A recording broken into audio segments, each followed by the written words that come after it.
throughout the country, and we represent cannabis clients, some of the better-known brands throughout the world. And we have an esteemed panel here. I'll go ahead and start on the furthest. Travis, do you want to go ahead and say a few words about yourself and Surfside, and we'll just move on down the line? Sure. Thanks, Tom. Travis Scadron, EVP of Surfside. We're an advertising and technology platform, and more recently a retail media platform in the cannabis space, but we basically help all cannabis operators with their digital advertising, performance marketing. Thank you. And Krista? Hi, I'm Krista Raymer. I oversee the strategy side of C3, which includes marketing, buying and planning, IT, and data and insights. We are operational in a retail capacity in 5 states and have 2 vertical cultivations. Trent McDermott, Chief Operating Officer at Verano. We have over 160 dispensaries throughout the country and are vertically integrated in 12 states. And I have been with the company for a little over 4 years now. Good afternoon, everybody. My name is Trent Woloveck. I'm the Chief Strategy Director for Jushi Holdings, Inc., publicly traded multi-state operator. We operate in 8 states, vertically integrated in 5. Been in the space since 2010 out of Colorado, so looking forward to continuing the conversation, and thanks for having us, Tom, and the Ignited folks. Thanks so much. Okay, so I'm excited about this topic. New Jersey is a very exciting state, and much of the country is focused on it, and a few other states in particular. What often happens, of course, is that when cannabis opens its doors in a particular state, you see a lot of growth immediately. Prices are high. And then, of course, supply catches up. You start to see price compression, and I think we're in those phases now and here in New Jersey. So with that, to set the stage, New Jersey went through a land grab phase fast. Growth is slowing, prices are compressing, and costs haven't followed. So what does margin discipline actually mean here in New Jersey today? And why don't we go ahead and start with Krista, please?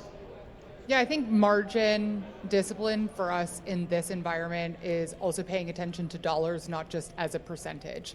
So if we think back 2 years ago, the average unit price that was moving out the door in the New Jersey market was about $40. Today, it is about $30, and that is a big swing in terms of when we are thinking about average basket size, number of units. As prices come down, we see unit growth. But for us, what this also means as we head into this year is we need to be much more specific on what our pricing structure looks like and what our costs look like to be able to control the margin dollars. Indeed. Travis, anything to add to that? Yeah, I think we see retailers moving from like more fixed strategies in terms of media and merchandising to like taking the strategies that Krista's talking about and implementing them into their merchandising on their menus, right? So when you look at like Amazon, 68% of the profit on Amazon's e-commerce platform actually comes from advertising that they sell. They're not really even an e-commerce company when you get down to it. They're an advertising platform and a merchandising platform. So passing a lot of the costs of the merchandising onto the actual brands and monetizing the real estate on your site is another way to add margin as prices compress. Great points. Thank you, Krista, and thank you, Travis. Let's get into the details of what margin discipline means across cultivation, manufacturing, distribution, retail, and tech. Where are margins quietly being eroded, where operators are often underestimating costs? And for this, why don't we go to Trip at Verano? Sure. So on the cultivation side, manufacturing and retail, we're actually seeing margin erosion happening in all those areas. So you have cultivation where you have labor prices are going, or costs are going up. You have inputs, salts, feed, cocoa, pots, all cultivation things that are getting more expensive. On the manufacturing side, we also see that with packaging, commodities, things that are going into the products are all increasing, as well as labor. On the retail side, you also have labor increasing as well as discounts increasing. So there's erosion happening everywhere, but it's where you can control part of that erosion, which is going to be around reducing turnover of your employees, trying to get more out of them, continuous training so you're not having to rehire, improving efficiencies so that you're getting more units per head out of all those employees. Automating where we can, but not at the sacrifice of quality, and really looking into the data to understand where there's opportunity for improvement. So an example would be extracting in the lab.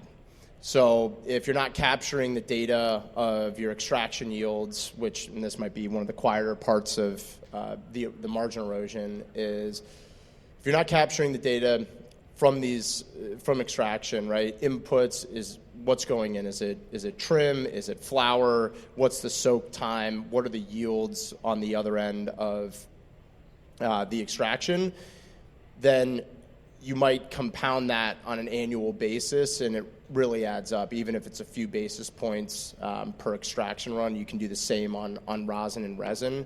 But I would say that's an area for improvement on a lot of operators, is to really focus on capturing that data so that you're improving those processes, because it adds up to a lot of money at the end of the day. Very interesting. Okay, let's stay on this topic of digging deeper into where margin discipline lies and how to improve it. Three of the primary costs, quite obviously, in the cannabis operation space: labor, compliance, real estate. Which of those cost centers is hardest to change structurally in New Jersey, and why? And why don't we start with Trent on that one? Yeah, sure. I think it's a good call out on kind of the three big cost centers that you need to look at as you're assessing a location from a retail perspective. Retail is a very person-heavy, centric piece of the business. You want to have that good customer service. You want to be able to have that good experience for somebody that's coming into the regulated market, whether that's the first time or the 15th time, because that's not normal. As we continue to normalize this industry from a state-regulated perspective, I think that's important. And so, being able to look at metrics, when are your busy times? When are your down times? Do you need full-time folk? Can you have some part-time folks? And so, part of that exercise or calculation is trying to understand the traffic flow going into your stores on the labor piece. The compliance piece, we all know the requirements of the compliance, maybe some more overburdensome than we'd all like, but it comes with operating a privileged license. You can continue to kind of push that down, but it's really at the determination of the regulators and the legislators. So we continue to press forward, be good actors, so that they don't feel like the sky is falling because they legalized medical and/or adult use, in the state, like here in New Jersey. And then the final piece, the retail, looking at key metrics, traffic counts, locations, how many other stores are currently there, and getting, what I call just the standard retail model. It's got to be main on main. You got to have parking, signage, and everything else will fall into place. So that costs money, but you have to be able to model it out to make sure those rent dollars will support what you think the revenue is going to do. And that should typically be somewhere between 3 and 5% of your total revenue in order for the store to be break even. Okay, but profitable is what you need. So that's kind of how we think about those three buckets when it comes to retail. Would you say, Trent, that any of those three is tougher to tackle in terms of eliminating those cost increases or decreasing costs? Yeah, I think hopefully this gets taken care of here in the coming days or weeks as we get rescheduling done. We get the final rule done, because right now, for state-regulated cannabis businesses, there's a lot of people that are not able to lease to us with prime real estate, whether that's by a mall or if you have a mortgage on your property. And so, I think the locations that are specific and people that are able to actually rent to us, hopefully that pool grows, and so that will be a big piece of that. We saw it during COVID where people got a little bit more aggressive, and that's been a savior for us, like in Virginia, for example. So hopefully we get more supply. That'll start to come down. But yeah, look, labor is something you always got to work on, and compliance is a necessity of the beast, I guess I would say. Travis, how about you? Labor, compliance, retail, and real estate. How do those interact with each other? What's the toughest place to achieve structural improvement on the cost side? Well, I would always look at it from a marketing perspective and a customer acquisition perspective. So, like, those are all super fixed, right? And they're investments that need to happen at a very stable rate all the time, right? So you can account for them. But what we try to help with is how can we take your marketing spend and make sure that it is not a fixed investment, right? When we entered the space 8 years ago and brought Surfside to market, everyone that we talked to was investing in very fixed marketing costs. So this was like static billboards, like long-term sponsorship contracts that they had signed on for. And I think what we've seen as people have shifted from top-line growth to profitability, right, and higher profit margin being the focus, is that they need to look at how they're acquiring customers and make sure that they're doing that as efficiently as possible. So really, like, I can't speak as much to the operational costs, but what I can speak to is you need to look at what are the real variable investments that you're making and how do you maximize those and stay super flexible with them. I think, like, Trent and Krista and I, well, all four of us were just talking backstage, but you guys were talking about how getting rid of your grows in certain states has allowed you to be super flexible on pricing and product purchasing on the operational side, right? And so it's the same mindset there, and I'd love for you guys to layer in with that, but you need to look at your investments that can be variable and make sure that you're maximizing the profitability on that front and measuring the impact of all of those investments much more fine-tuned. We'll come back to vertical integration. That's a great note, Travis, and we want to talk about vertical integration and whether it still makes sense in every state all the time. And we'll get there in a few questions. But let's before we get there, though, Krista, how are you deciding where not to cut costs further? In other words, where have you cut costs so much that further cuts in costs would unduly hinder whether it's quality or speed or something along those lines? We're going to be really cautious around making cuts that are going to impact the customer experience. At the end of the day, our transactions build. We have a limited number of customers who make a lot of transactions, and so cost of customer acquisition is really something that we want to pay attention to, but also what is the cost of keeping that customer and what does that look like? So we're going to be conscientious of making sure that that experience is going to meet the mark with the customer as they come, not just one time, but multiple times. And so things like labor, inventory and assortment, marketing mix can have an impact on the customer if we don't anticipate it or look for it. So unintended consequences, sometimes around things like reducing labor, then changes the in-store experience. So that is a big area where we have to pay a lot of attention to it before we make a change. That's a great point. So I guess that's a natural function of maturity of market, right? Where you sort of get your ABCs out of the way, you can put one foot in front of the other in terms of getting product on the shelf every month, but then it's how do you keep the customers that you get and trying to make sure that you don't go too far over the point of diminishing returns. Yeah, and then on the other side, from an inventory perspective, if we're really talking about margins, costs around inventory are incredibly high. One of the cost categories we actually haven't spoken about yet. And it is really easy to see inventory costs balloon over time as newness and freshness is really often what the customer is looking for, but that doesn't always line up to velocity to which the units move out the door. So as a market matures, we see a lot more dollars carried in the store. It takes a lot of internal rigor to be able to ensure that we are not carrying too much inventory or investing too many dollars that basically becomes stale very quickly. Yeah, and I think that's a super important point that a lot of people overlook. It's you have to bring product into your store that is going to sell. Just because your buyer likes another sales rep or it's the new product that everybody thinks is going to be cool and good and hip, but it doesn't sell, then it's no good on your shelf. if a brand doesn't sell, if the flower's not up to snuff on THC content, terpene profile, flavonoids, I mean, you name it, it's not going to sell. It's dead weight, and it's a drag on the store's P&L. And so I think that is a major takeaway that a lot of people in the industry, quite frankly, don't understand, and is something that is super important as we continue to talk about margin erosion and market maturity.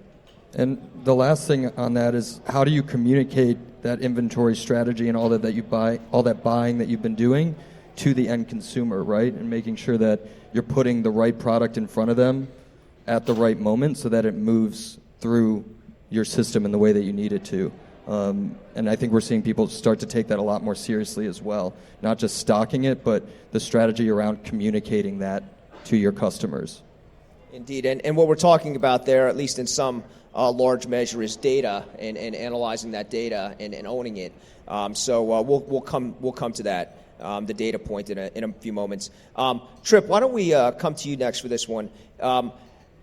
Expansion used to be rewarded. Now it seems restraint, and we just had a hint of that with cultivation and saying, okay, we're not going to cultivate in this particular state. We're going to look for deals. Restraint is now increasingly rewarded. How has your capital allocation changed at Verano over the past 12 and 18 months, if at all, in the context of this notion of restraint? Has Verano bought into that? Yeah, I think over the last 18 months, 24 months, you go from getting your operation up and running, building out automation, building up scale, just trying to meet demand, now to fine-tuning. So our capital allocation has gone from that over to what systems can we invest in to improve our quality and create more sustainable environments within our facilities. We're also working on rolling out new brands, R&D, product innovation, and so our capital is more flowing into that than the build out of the facility, which we've sort of checked off and gotten going. So brand building, innovation, R&D, training, as well as systems that allow us to fine-tune our efficiencies within the facilities. Very good. Trent, any thoughts on that, expansion versus restraint? Yeah, I think we continue to unfortunately live in a world where we don't have an unlimited access to capital like data centers or like AI or other high-growth industries. And so every day you have to look at a finite amount of dollars that you can spend on a CapEx perspective. And so, from a Jushi perspective, over the last 3-5 quarters, we've ramped up our store count, quite significantly. We're up 40% from our store count perspective. We've started to dial that back, quite frankly, as we, look at, again, the allocation of dollars. We're luckily in Virginia, where we're going to have a retail adult use market turn on here, hopefully, by the end of the year, early next year. And so now we're allocating dollars to build out cultivation there. Same thing in Pennsylvania, where we're, starved from a biomass perspective because not only are our stores eating it, but the general market's eating it much better.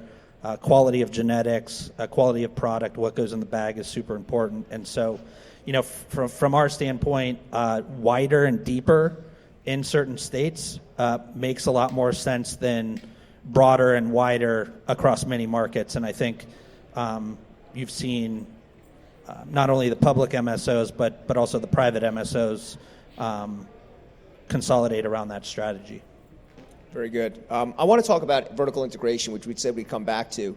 Of course, when we started Zuber Lawler back in 2006, the conversation really evolved toward vertical integration. It was important to be vertical. You wanted to capture those profit margins at every phase of the ecosystem, if you will. And now it seems like, vertical still matters. It's still a huge advantage, but not always. And so it's become a more surgical conversation. So I'd like to go to Trent and to Krista. I think you have different perspectives here. Maybe it's best to start with the Verano perspective. First of all, for the sake of the audience, we'd like to know, is Verano vertical in New Jersey, and being vertical in New Jersey, is that still a margin advantage, or do you favor flexibility as opposed to being more valuable than having control from end to end? Sure. Yes, we're vertically integrated in New Jersey. We've got our cultivation facility down in Branchburg, which is probably about 45 minutes from here. We love being vertical in New Jersey. We love the margin capture as well as being able to bring our products to market. It's one of our pride and joys, so we love rolling out new products. We don't feel that being vertical inhibits us from flexibility from other vendors. Over the last 24 months, you've seen a lot of vendors enter the market. So from a retail perspective, we feel that we have the opportunity to procure a great set of products for the stores. And if you look at the wholesale margins, if we were to sell from our cultivation site to our stores or buy a vendor true wholesale and sell it through our stores, some of the newer vendors are definitely using price as a weapon. And so on a wholesale basis, they might have a cheaper product than us, but we work well with that side of the fence as well as, bring our own products into our store. So we see it as an and, not necessarily an either or for vertical margin and having the flexibility to procure third-party products. Yeah, and perspective definitely changes amongst MSOs, as we'll see. Krista, what's your perspective on that from C3's point of view? We need to be very conscious of where we are vertical in what states and the dynamic that is happening within that state. I think that there is an argument to be had that at any point verticality could make sense. In some of the states that we are in and operating within, and the maturity around that might not always be the case as costs come down, and then there is potentially an opportunity where on the wholesale market we can be more competitive. And so for New Jersey, for us, we are not vertical in this state. We find that this state is a great place for us to be able to play, to be able to work with vendors and have the flexibility to bring in brands and meet the demand of our customer base here. Same with, for example, very different than Missouri, where we are vertical, and we are targeting a certain amount of the weight that we produce to be sold through our retail stores. So it just depends on where the state is, both from a costs to produce as well as what the wholesale costs look like within that market. Great. Okay, this is one of my favorite questions coming up, a bit of practical advice here. First of all, how many operators do we have in the room, if any? Okay, quite a few. Great. So from an operating standpoint, and Krista, let's stay with you for this if you don't mind. What's one process you've redesigned recently that delivered real margin improvement, ideally, not necessarily, not just incremental savings, but systemic savings, if you will?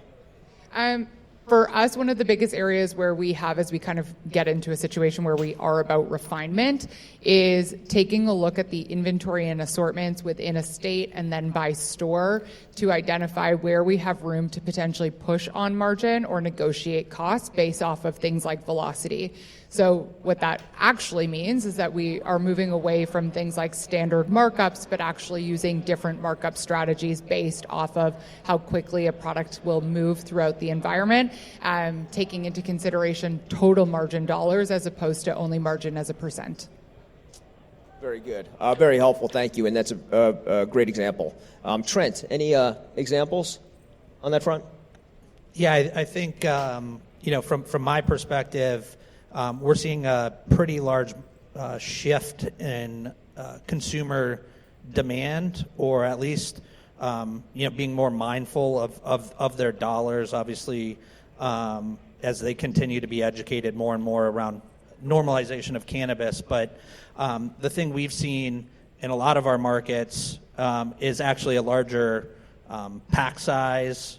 For flower, people are trading up from an eighth to a quarter or an eighth to an ounce. And so obviously as you pack more, that cost comes down on a unit basis, and maybe you're not selling as many units, but you're going to get a better margin. And so same thing with vape. We started at AIOs at like 0.3 grams, and we're we're all the way up to a 2 gram now.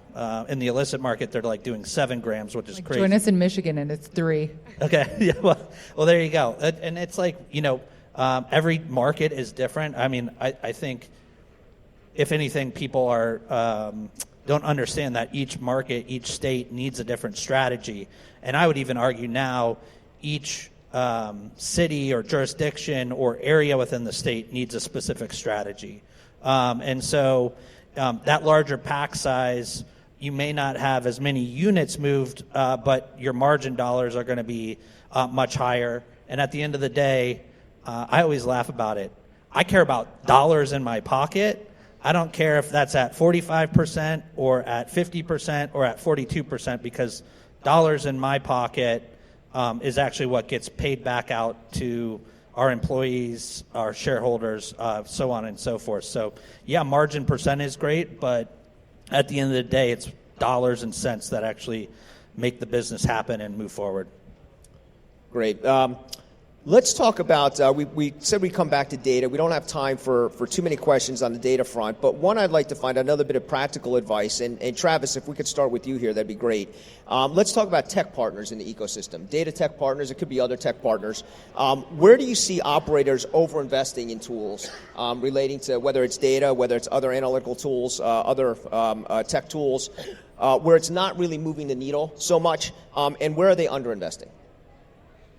Yeah, anything where you're not tracking the impression that is served or the engagement that you're paying for to the e-com checkout or the POS, then how do we know what that investment is worth, right? And so that's when we entered the space 8 years ago, people didn't know what the word attribution meant. When I would get on the phone to pitch Surfside to people, I'd be like, well, how are you attributing spend? Meaning, how are you measuring sales off of your investment in marketing?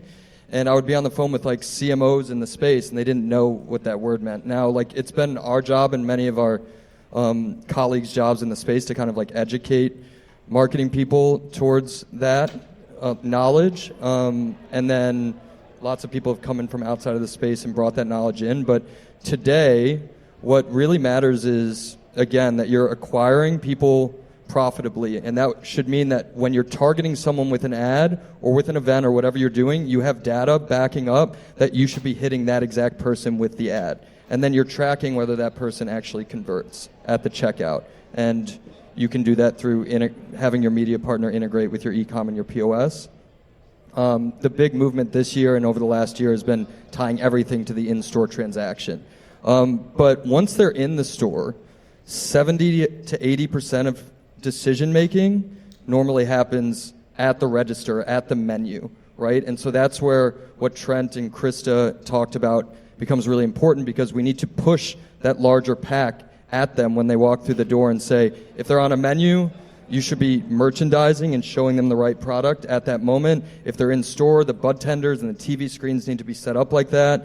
We have a product, there are many options in the space where you can actually charge brands to push their products in those environments, and we actually have rev shares with the retailers for that. So it all comes down to digital merchandising. That's what I was talking about with Amazon, is you need to make sure that you're pushing the right products at the right moment and that they're priced correctly as well. That's great, Travis. Thank you. And that's from Surfside's perspective, which I think is a great perspective. Let's get the vertical perspective, if we could. Trip, what are your thoughts on tools over-investing, under-investing? Sure.